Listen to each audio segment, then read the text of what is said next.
Assalamualaikum warahmatullahi wabarakatuh. Halo sahabat pengembangan. Halo. Selamat datang di podcast kami, podcast mata kuliah hadis tematik PMIA semester 4 dengan dosen pengampu Bapak Haji Muhammad Iqbal Abdul Muin LCMA.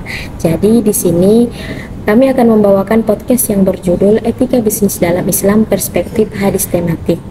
Jadi perkenalkan, nama saya Anita Herani Siregar sebagai moderator dalam podcast ini, dan di sebelah saya Saudari Arini Alfa-Hidayah sebagai narasumber dalam podcast ini. Waalaikumsalam warahmatullahi wabarakatuh. Terima kasih kepada Anita Herani. Saya sangat senang bisa bergabung di acara ini dan mengundang saya yang dengan topik yang sangat relevan ini yang berjudul Etika Bisnis dalam Islam Perspektif Hadis Tematik. Nah, yang pertama-tama kita akan bahas apa sih pengertian etika bisnis dalam Islam itu. Etika bisnis dalam Islam adalah etika kita dalam menjalankan bisnis. Jadi sesuai dengan ajaran dan nilai-nilai Islam. Jadi jika kita sudah melaksanakan etika itu, kita tidak perlu khawatir sebab sudah diyakini sebagai sesuatu yang baik dan benar dengan moral dan etikanya. Jadi menurut narasumber kita, apa sih pentingnya etika bisnis dalam Islam itu? Nah, teman-teman kita bahas nih kan, apa sih pentingnya etika bisnis dalam Islam ini? Jadi dalam Islam ada prinsip-prinsip yang harus kita taati dalam kehidupan kita, termasuk bisnis. Salah satunya adalah adil dan jujur. Nah, dalam semua transaksi itu, misalnya kita tuh nggak boleh nipu atau menipu dalam bisnis. Nah iya sih, salah satu contohnya itu ya kan menurut saya kayak belanja-belanja online itu. Pas di online shop nampaknya itu fotonya bagus, tapi pas datang hasilnya zonk ya kan. Itu salah satu hal yang tidak baik dalam berbisnis. Itu salah satu etika yang buruk dalam bisnis Islam. Jadi ada juga nih hadis yang menjelaskan tentang etika bisnis dalam Islam, yaitu sesungguhnya Allah telah menentukan harga bagi segala sesuatu. Oleh karena itu, saat kalian jual beli, janganlah kalian bersumpah demi Allah. Arti dari hadis tersebut ialah kita harus fair dalam menentukan harga jual beli dan nggak boleh menipu atau merugikan pihak manapun. Bener banget nih. Jadi intinya dalam bisnis ini kita harus bersikap jujur kan, jujur, adil, dan mengikuti semua prinsip-prinsip Islam. Gimana guys, kalian setuju nggak dalam? Setuju banget sih, setuju banget. Jadi sekarang coba narasumber jelaskan bagaimana sih pentingnya kesederhanaan dalam bisnis itu.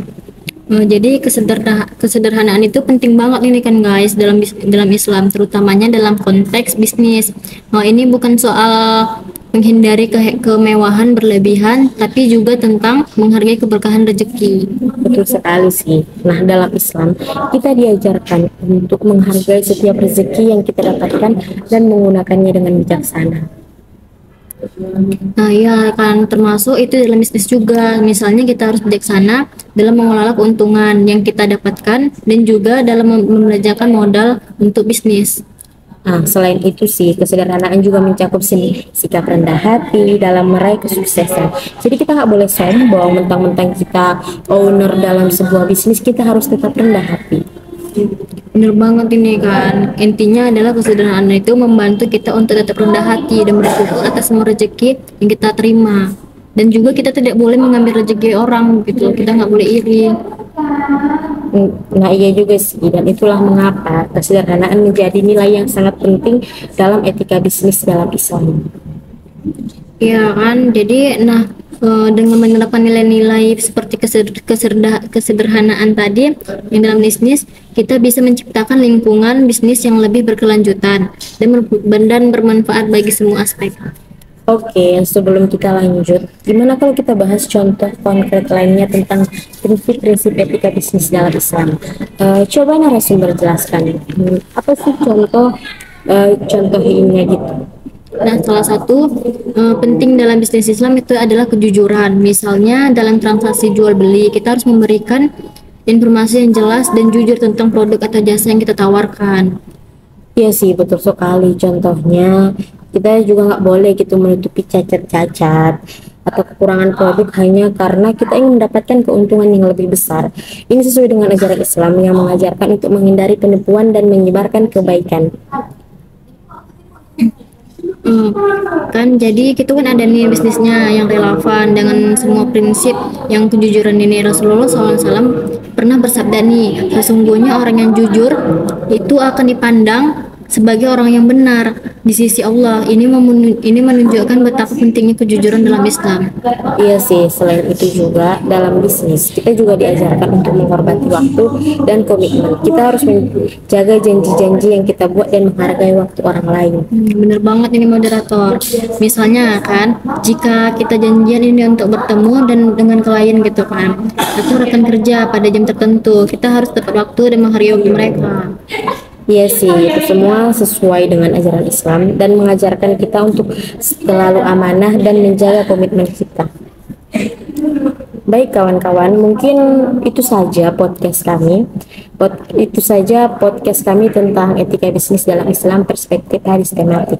Terima kasih sudah mendengarkan teman-teman, dan jangan lupa praktikin prinsip-prinsip ini dalam bisnis kalian. Sampai jumpa di episode berikutnya teman-teman. Tetap jadi entrepreneur yang bertanggung jawab. Baiklah, apakah ada kata-kata penutup dari narasumber pada podcast kita ini? Jadi pesan saya ini kita tuh harus bersikap jujur, adil, dan juga kita tuh nggak boleh iri. Misalnya tuh tadi jujur dan adilnya itu kita misalnya kan tadi dalam bisnis itu kita tuh harus jujur. Misalkan kita nih owner bisnis gitu kan, atau owner brand apalah gitu kan, kita tuh harus nge-reviewnya tuh harus jujur, nggak boleh tuh ditutupi cacat, entah ada yang koyak misalnya baju tadi nih ada yang koyak, ini kita nggak boleh ditutupi, harus review jujur. Dan sikap iri tadi itu kita nggak boleh mengambil rezeki orang lain gitu. Baik, terima kasih hebat sekali moderator kita pada podcast ini. Akan kita berikan tepuk tangan dulu. Jadi sampai jumpa kawan-kawan, tetap semangat dan salam sukses untuk semuanya. Baik kawan-kawan, sebelum saya menutup podcast ini, saya akan menutupnya dengan kata-kata penutup, yaitu sampai jumpa, tetap semangat dan salam sukses untuk semuanya. Terima kasih kepada Saudari Arinda Alpahidayah, dan terima kasih juga kepada teman-teman yang sudah mendengarkan podcast kami ini. Sampai jumpa di episode selanjutnya dalam cerita yang lebih menarik. Mari kita lanjutkan perjalanan kita menuju kebaikan bersama-sama. Salam sukses, selamat berjuang, semoga selalu cerah dan bersemangat. Salam pemberdayaan. Salam. Jika ada kata-kata kami yang salah, kami mohon maaf. Kami akhiri dengan salam. Assalamualaikum warahmatullahi wabarakatuh.